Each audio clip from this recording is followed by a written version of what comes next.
mbokk yi gis ngeen sëriñ Abdourahmane ci pas-pas ba ak taalibe ga mboolem liggéey yiñ daa santaane ci Xelkom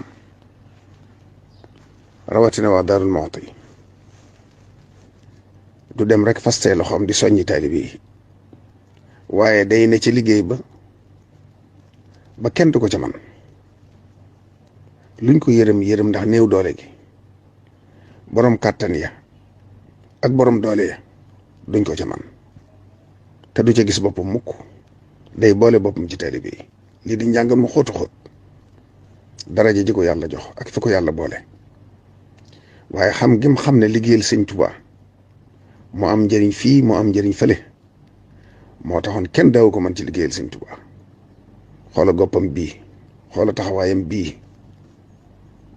boole nag charia ak xaqiqa lu mu mën a def bu yoor jotee mu jàpp dem julli yoor demaat ca gopp ba di mujj wàcc di njëkk xëy te làmmiñ way tari alxuraan di tari xasida nii mooy yoon wi lii moo mat a roy kee mat a bàyyi xel kee mat a ñaanal yal na ko yàlla jégal yal na ko yàlla yërëm yal na yàlla dolli ay leeram ci barke Cheikhul Khadim mi mu doon liggéeyal